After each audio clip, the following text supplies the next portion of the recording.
Mungkin ini adalah video pertama yang akan gue posting. Di video-video yang akan gue posting ini, gue akan membahas tentang self improvement, mungkin akan membahas tentang self discovery, tentang pengenalan terhadap diri sendiri, kemudian perkembangan terhadap diri sendiri. Dan tujuannya gue membuat video ini sebenarnya untuk melatih kemampuan komunikasi gue, karena komunikasi itu adalah sesuatu hal yang penting, yang mana komunikasi itu adalah fondasi dari peradaban manusia. Jadi ketika gue sadar bahwa anak umur 18 tahun seumuran gue, mereka udah bisa menyampaikan aspirasi di depan orang banyak, mereka sudah bisa menyampaikan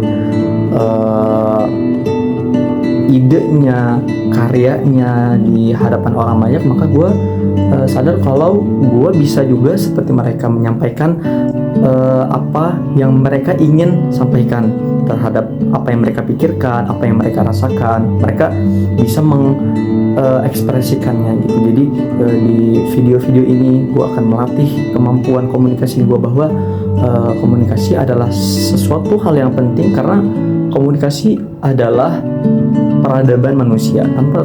Tanpa komunikasi mungkin orang nggak bakal bisa memahami apa yang ingin dimaksudkan oleh seseorang, ya kan? Maka gue yakin kalau komunikasi adalah sesuatu yang penting dalam peradaban manusia. Oke, di video kali ini gue ingin membahas tentang stoik. Mungkin teman-teman sekalian ada yang pernah dengar istilah stoik. Stoik adalah salah satu filosofi yang diciptakan oleh Zeno pada zaman Yunani kuno. Dia menciptakan pemikirannya sendiri, yaitu tentang bagaimana bahwa gak semua hal itu bisa kita kontrol, gak semua hal itu bisa kita kendalikan, gak semua hal itu bisa kita lakuin semuanya. Gak bisa kita itu gak bisa segala hal itu harus sesuai dengan keinginan kita. Jadi mungkin dari teman-teman udah sering dengar tentang stoik, ataupun yang belum pernah dengar apa itu stoik. Stoik itu adalah pemahaman Yunani kuno, yang dimana pemahaman ini adalah sesuatu yang relevan untuk kita terapkan, untuk kita aplikasikan, untuk kita terapkan di dalam kehidupan kita sehari-hari. Karena seperti yang kalian tahu bahwa di zaman yang sekarang ini, kita ini hidup di zaman modern, yang mana dengan media sosial, dengan berita yang sangat tersebar, sangat mudah sekali untuk tersebar luas, membuat kita itu seringkali membandingkan diri kita dengan orang lain, seringkali membandingkan pencapaian kita, achievement kita terhadap orang lain. Kok orang lain udah dapat ini ya, kok gue belum dapat, kok gue belum bisa seperti orang lain, kok gue belum bisa kayak dia ya, gue nggak bisa seperti A ya, kok gue nggak bisa seperti B, kok dia lebih sukses daripada gue. Maka dengan perbandingan kita terhadap teman-teman, terhadap orang lain yang mungkin kita nggak kenal dia, tetapi kita membandingkan diri kita dengan kesuksesan dia, dengan keberhasilan dia, yang akhirnya membuat kita itu merasa insecure, membuat kita merasa tidak aman, membuat kita merasa gagal, kita nggak bisa melakukan apapun lagi, dan akhirnya kita berada di dalam kegelisahan itu. Dan di dalam stoik ini gue ingin menyampaikan bahwa ada hal-hal yang bisa kita kendalikan, dan ada hal-hal yang tidak bisa kita kendalikan. Dan yang bisa kita kendalikan itu cuma 3 hal. Secara umum cuma 3 hal. Yang pertama adalah pikiran kita. Pikiran adalah salah satu hal yang bisa kita kontrol, kita bisa kendalikan. Kenapa? Karena pikiran itu adalah sesuatu yang melekat di dalam diri kita, adalah sesuatu yang bisa kita kondisikan. Ketika misalnya kita berpikir buruk terhadap orang lain, mungkin kita bisa mengalihkan, oh enggak, mungkin dia seperti ini, mungkin pandangan gue terhadap dia salah. Yang akhirnya pikiran itu adalah sesuatu yang bisa kita kendalikan. Pertama itu. Kemudian yang kedua adalah perasaan. Perasaan adalah sesuatu yang berkaitan, yang saling berhubungan satu sama lain dengan otak, dengan pikiran kita. Dan perasaan adalah sesuatu yang tergantung terhadap pikiran kita loh. Jadi misalkan interpretasi kita terhadap orang itu buruk, maka perasaan kita pun akan ikut buruk juga. Kalau misalkan kita memandang orang lain itu baik, maka perasaan kita pun akan ikut baik. Maka perasaan itu adalah sesuatu yang sangat berkaitan dengan pikiran kita. Maka kalau kita ingin mengkondisikan perasaan kita, maka kita harus terlebih dahulu untuk mengkondisikan pikiran kita, melatih pemikiran kita. Kemudian yang ketiga adalah perbuatan. Perbuatan adalah hasil dari pikiran dan perasaan kita. Perilaku kita, perbuatan kita, apa yang kita lakukan, apa yang kita kerjakan, semuanya adalah hasil buah daripada apa yang kita pikirkan. Ketika kita ingin makan, ketika kita ingin berjalan, ketika kita ingin berlari, ketika kita ingin membaca buku, maka itu adalah hasil dari perintah otak agar kita melakukan hal tersebut. Maka ketiga hal ini secara umum adalah sesuatu yang bisa kita kendalikan. Kita udah belajar bahwa ada 3 hal yang bisa kita kendalikan, yaitu pikiran, kemudian perasaan, dan tubuh kita, perilaku kita.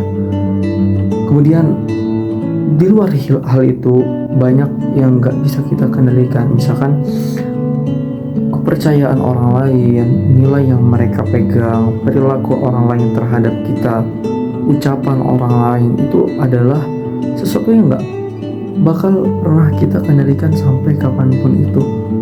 Makanya mungkin kita terkadang kecewa sama apa yang mereka lakukan terhadap kita.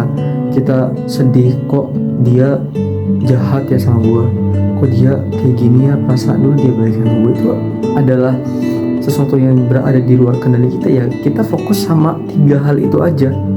Kita fokus sama apa yang bisa kita lakukan. Kita fokus sama interpretasi kita. Oh mungkin dia gak mau lagi temenan sama gue. Oh mungkin dia menemukan teman yang lebih baik daripada gue. Kemudian kita fokus sama perasaan kita. Kita kendalikan perasaan kita. Jangan sampai kita terlalu sedih, jangan sampai dengan interpretasi kita yang buruk membuat kita itu sedih begitu dalam. Jangan sampai dengan kesalahan kita dalam menilai orang lain itu membuat kita akhirnya depresi, akhirnya stres. Karena itu tadi, orang yang kecewa ialah orang yang berusaha untuk bisa mengendalikan sesuatu yang mana hal itu gak bakal pernah mereka bisa kendalikan. Maka ketika kita udah mengetahui hal-hal ini, harusnya kita bisa tenang, harusnya kita itu bisa lebih fokus, pikiran kita bisa jadi lebih jernih terhadap tujuan kita, asal tujuan kita, kemudian tanggung jawab kita, prioritas kita, dan akhirnya dengan kita bisa mengetahui hal-hal tersebut, kita bisa jauh lebih tenang untuk bisa menghadapi kehidupan di selanjutnya. Maka di sini gue ingin menyampaikan kepada teman-teman semua bahwasannya kepedulian dan kebodo amatan mereka ini adalah sesuatu yang memiliki proporsinya masing-masing, memiliki porsinya tersendiri. Gak semuanya harus kita pikirkan, gak semuanya harus kita bodo amatkan, gak semuanya harus kita pedulikan. Terkadang kita harus peduli sama hal-hal yang baik untuk kita. Kita harus peduli sama hal yang menjadi tanggung jawab bagi kita. Kita harus peduli sama kebaikan kita. Kita harus peduli sama apa yang menjadi prioritas kita. Kita juga harus bodo amat sama yang mengganggu kita. Kita harus bodo amat sama mereka yang menyakiti hati kita dengan ucapan mereka, dengan perilaku mereka, dengan umpatan mereka dan lain sebagainya. Kita harus bodo amat juga sama yang mengganggu kehidupan kita, entah itu orang lain, entah itu lingkungan kita, apapun itu. Maka kita memberikan kebodo amatan kita itu sama hal-hal yang seperti itu. Kemudian di sini gue ingin merekomendasikan buku kepada teman-teman semua. Kalau teman-teman ingin lebih tahu dalam tentang apa itu stoikisme, kalian bisa baca buku Filosofi Teras karya Henry Manampiring. Di situ kalian bisa baca-baca tentang apa saja hal yang nggak bisa kita kendalikan lebih detail lagi, lebih sempurna lagi. Kemudian kalau kalian ingin belajar tentang bersikap bodoh amat, kalian bisa baca Seni Bersikap Bodoh Amat karya Manson Mark, kalau nggak salah Manson Mark. Di situ kalian bisa baca bahwa yang dimaksudkan penulis tentang bodoh amat adalah kita bisa memberikan kebodoh amatan kepada sesuatu yang tidak penting itu tadi. Di sini mungkin cukup buat gua. Mungkin minggu depan atau mungkin 2 minggu lagi gua akan buat sering-sering buat video seperti ini untuk melatih komunikasi gua juga, untuk memberikan sharing kepada teman-teman sekalian. Kemudian kalau misalkan teman-teman ada saran apa yang ingin kita bahas di video selanjutnya, teman-teman bisa komen di video ini. Kalian bisa komentar tentang cara penyampaian gue yang salah, karena gue masih belajar juga, karena gue masih banyak salahnya juga.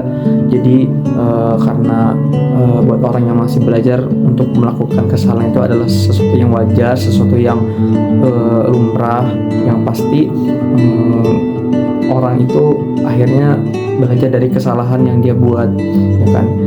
Kalian bisa komen apa-apa saja yang ingin kita bahas di next video. Kemudian mungkin dari cara penyampaiannya gue juga yang banyak sekali kekurangannya. Lagian ini juga video pertama yang gue buat. Semoga ada manfaatnya next di video selanjutnya. Bye bye.